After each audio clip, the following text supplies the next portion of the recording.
Assalamualaikum warahmatullahi wabarakatuh. Perkenalkan, nama saya Hamdan Hudayana. Saya berasal dari kelas 2H, Prodi Budidaya Ternak, Polbang Tanggua, jurusan Peternakan.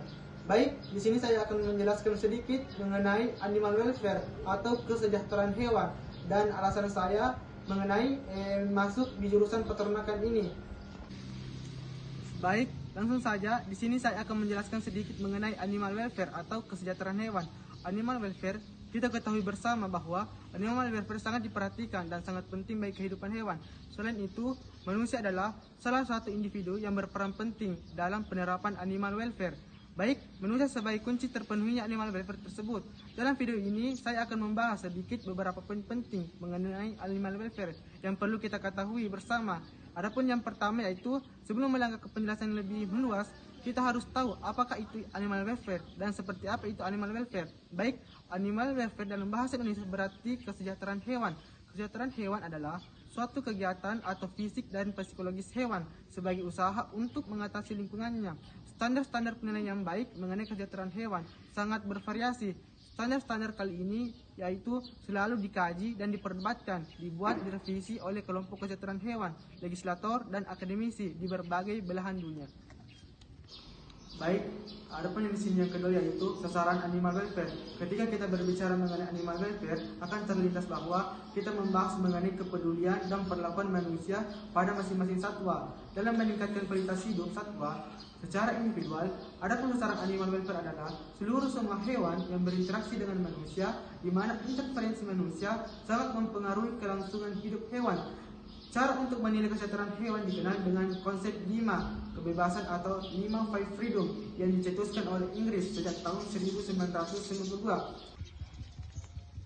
Baik, adapun yang ketiga di sini yaitu mengenai 5 freedom. Kita ketahui bahwa bersama kesejahteraan hewan memiliki konsep yang bisa disebut dengan 5 freedom.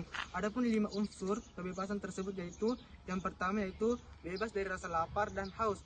Baik, yang dimaksud dengan di sini adalah sebagai kemudahan akses akan air minum dan makanan yang dapat mempertahankan kesehatan dan tenaga pada ternak. Dalam hal ini, penyediaan pakan yang sesuai dengan spesies dan keseimbangan gizi, apabila keadaan ini gagal dipenuhi, maka akan memicu timbulnya penyakit dan penderitaan. Adapun bagian yang kedua yaitu bebas dari rasa tidak nyaman. Baik, bebas dari rasa tidak nyaman dipenuhi dengan penyediaan lingkungan yang layak, termasuk shelter dan area istirahat yang nyaman. Apabila keadaan ini gagal dipenuhi, maka akan menimbulkan suatu penderitaan dan rasa sakit mental yang akan berdampak pada kondisi fisik dan psikologi hewan. Baik, adapun yang ketiga yaitu bebas dari rasa sakit dan luka dan penyakit. Hal ini meliputi upaya pencegahan penyakit atau diagnosa dan treatment yang cepat. Baik, kondisi ini dipenuhi melalui penerapan pemeriksaan medis yang reguler. Apabila kondisi ini tidak terabaikan, maka akan memicu timbulnya penyakit atau ancaman transmisi penyakit, baik itu pada hewan maupun pada manusia.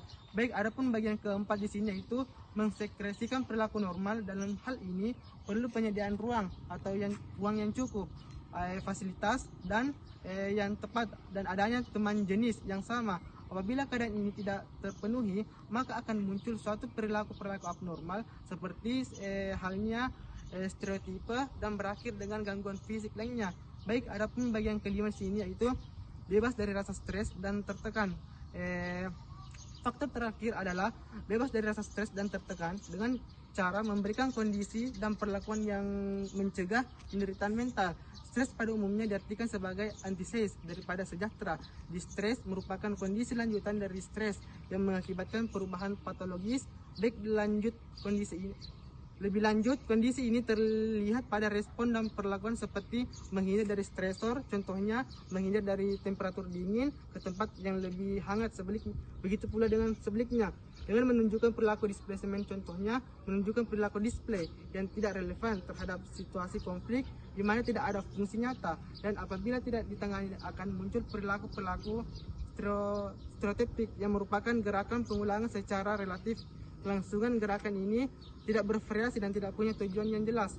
Berdasarkan uraian mengenai 5 freedom di atas dapat diamati berdasarkan 3 indikator, yaitu yang pertama indikator fisiologi dan psikologi, adapun yang kedua yaitu indikator imun dan produksi, adapun yang ketiga di sini indikator perilaku. Perubahan-perubahan yang terjadi pada hewan dapat kita lihat pada perubahan-perubahan fisik, mental maupun kondisi perilaku. Baik, adapun nomor 4 di sini yaitu undang-undang yang mengatur tentang animal welfare. Terdapat beberapa undang-undang, yaitu termasuk Undang-Undang Nomor 18 Tahun 2009 bahwa kesejahteraan hewan adalah segala urusan yang berhubungan dengan keadaan fisik dan keadaan mental hewan. Menurut ukuran perilaku alami hewan, yang perlu diterapkan di sini yaitu atau ditegakkan untuk melindungi hewan dari berbagai perlakuan setiap orang yang tidak layak terhadap hewan yang dimanfaatkan oleh atau berbagai manusia lainnya. Adapun yang nomor kelima yaitu penjelasan mengenai hewan laboratorium atau kesejahteraan hewan laboratorium. Ini maksud dengan hewan laboratorium di sini adalah hewan yang dipelihara khusus sebagai hewan percobaan, penelitian, pengujian, pengajaran, dan penghasil bahan biomedik ataupun yang dikembangkan menjadi hewan yang bermodel untuk penyakit manusia. Baik, kesejahteraan hewan laboratorium adalah kondisi di mana hewan laboratorium yang dipelihara khusus untuk tujuan percobaan dan lain sebagainya yang memiliki keadaan fisiologis dan psikologis yang sesuai dengan untuk menunjang kualitas hidupnya sesuai dengan 5 freedom. Selain itu juga terdapat berbagai pedoman untuk menggunakan hewan laboratorium, yakni 3R dari Russell dan Brugge, yaitu replacement atau menggantikan, yang kedua reduction atau pengurangan, yang ketiga refinement atau memperhalus. Pada poin ke-6 di sini yaitu kita akan membahas mengenai manfaat animal welfare atau kesejahteraan hewan bagi manusia. Pada poin ini kita dapat ketahui bahwa kesejahteraan hewan tidak hanya bermanfaat bagi hewan saja, akan tetapi dia akan berpengaruh pada kehidupan manusia. Beberapa manfaat kesejahteraan hewan bagi manusia yaitu yang pertama, meningkatkan rasa sayang pada manusia yang dapat meminimalkan perlakuan kejam terhadap hewan. Adapun bagian kedua di sini yaitu meningkatkan keselamatan kerja dan memudahkan pekerja yang melibatkan hewan, karena perlakuan terhadap hewan dengan rasa sayang akan membuat hewan, terutama hewan potong, menjadi tenang dan tidak beringas. Adapun bagian ketiga di sini yaitu mendapatkan hasil ternak yang berkualitas. Yang keempat yaitu meningkatkan harga jual atau hasil utama peternak yang terdiri dari berbagai poin yaitu daging, telur, susu, dan juga berbagai hasil ikatan seperti kulit dan lainnya. Baik, di sini adapun yang nomor 7 yaitu pemilihan satu tipe kandang dan jelaskan apakah sudah termasuk animal welfare atau kesejahteraan hewan. Adapun di sini saya akan menjelaskan sedikit mengenai ternak kambing. Baik, yaitu jenis tipe kambing di sini yaitu kandang kambing penggemukan. Jika dilihat dari tipe kandang kambing yang berada di kampus 2 Kolbang Tangwa, sudah mencukupi beberapa syarat kebebasan ternak dari animal welfare itu sendiri. Hal ini dapat dilihat dari beberapa aspek, dan antaranya satu, bebas dari rasa lapar karena ternak-ternak di sini setiap harinya dikasihkan pakan dan air. Adapun yang kedua di sini yaitu bebas dari rasa panas dan tidak nyaman atau freedom from discomfort. Dapat dilihat bahwa tipe kandang tersebut sudah cukup membuat ternak yang ada di dalam kandang merasa nyaman serta terlindungi dari panas hujan karena difasilitasi atap dan beberapa pagar yang telah disediakan. Baik, adapun yang di sini yang ketiga itu bebas dari luka atau penyakit dan sakit atau freedom from pain. Hal ini dapat dilihat dari keadaan kandang yang selalu terjaga kebersihannya sehingga dapat meminimalisir faktor penyebab penyakit pada ternak tersebut. Adapun di sini yang keempat yaitu bebas dari rasa takut dan penderitaan atau freedom from fear and distress. Dapat dilihat dari kondisi kandang yang terpisah antara jarak yang satu dengan ternak lainnya sehingga ternak tidak bisa saling menyakiti satu sama lain. Adapun yang kelima di sini itu bebas mengekspresikan perilaku normal alami atau freedom from express normal behavior. Hal ini ditinjau dari luasnya kandang sehingga ternak leluasa dalam mengekspresikan perilaku normalnya masing-masing. Adapun nomor ke-8 di sini yaitu alasan saya masuk di jurusan peternakan. Adapun alasan saya masuk di jurusan peternakan ini, sebenarnya jurusan ini bukan jurusan yang saya inginkan dari awal.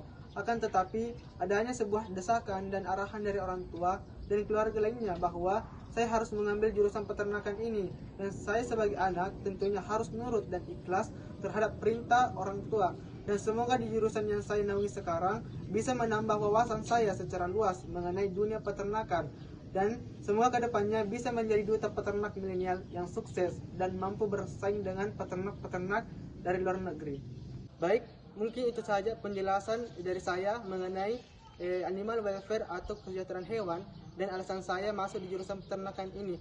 Terima kasih. Semoga segala sesuatu yang saya sampaikan tadi di awal video bisa menjadi pelajaran dan bisa berguna bagi kita semua.